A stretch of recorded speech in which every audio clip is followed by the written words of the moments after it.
महेश्वर गुरुर्ब्रह्मा निर्गुरुर्विष्णु निर्गुरुर्देवो महेश्वर निर्गुरुर्साक्षात् परब्रह्म न तस्मै श्री गुरुवे नमः। आगे एक और लाइन लिखी, अखंड मंडलाकारं व्याप्तं येन चराचरम्। अखंड मंडलाकारं व्याप्तं येन चराचरम् तत्पदं दर्शितं येन तस्मै श्री गुरुवे नमः। प्रथम दर्जा दिया है और प्रथम दर्जा देके कहा कि जब संसार में जाना हो, इस संसार रूपी समुद्र में तैरना हो और तैर के उलझना ना हो, इसको पार करना हो तो गुरु रूपी नौका में बैठकर पार कर ले। मां के गर्भ से आओ बाहर तो पहले से वहीं से कोल करार करके आए, ध्यान रखना। ये सब ऐसे ही सौदे नहीं हुए। हाँ, ये सौदा बड़ा गहरा है। ये मां के गर्भ में बीज से ही सौदा हो गया है, ध्यान रखना। ये अलग से नहीं है। तो ये पृथ्वी पर आने तो बहुत बात की बात है। ये 9 महीने में बहुत घटनाएं होती है। क्या 9 महीने में बहुत घटनाएं होती है और इसमें भी एक बड़ा गहरा राज है। जिस गर्भ अवस्था में वह जीव रहता है और जिस मां के गर्भ में रहता है, उस गर्भ का जब जीव का संबंध बनता है, यह शरीर धारण करता है, उस समय एक दूसरे का कर्जा चुकाने आते हैं, ध्यान रखना। ये मां जरूर है लेकिन ध्यान रखना, हाँ?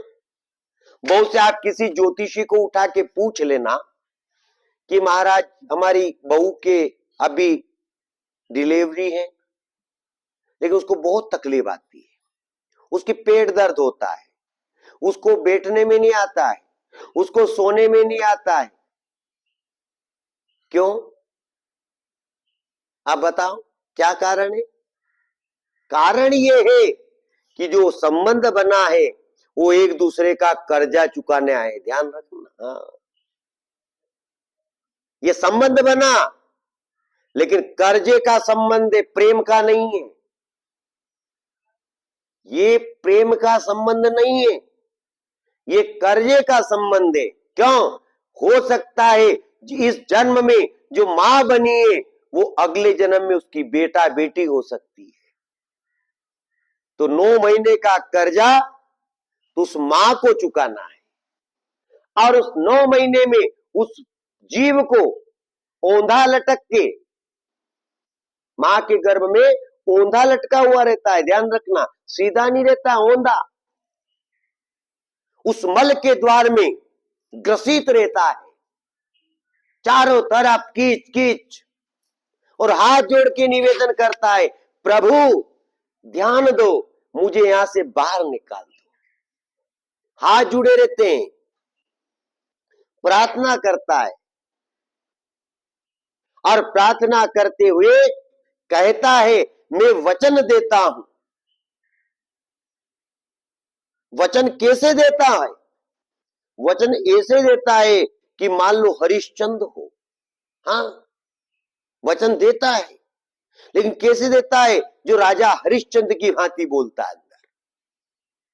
उससे कहता है, सुनो, मैं वचन देता हूं कि बाहर निकलने के बाद वापस आने तक 1 मिनट आपको नहीं भूलूंगा।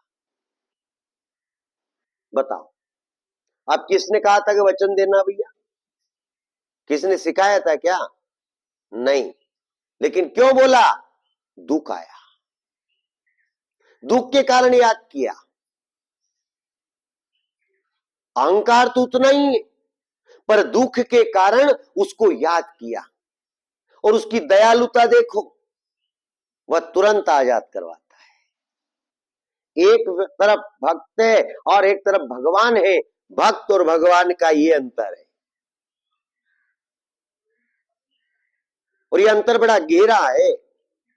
पढ़ा रहा, 9 महीने तक प्रार्थना करता रहा, जपता रहा, बोलता रहा, प्रभु कृपा करो मुझे बाहर निकालो।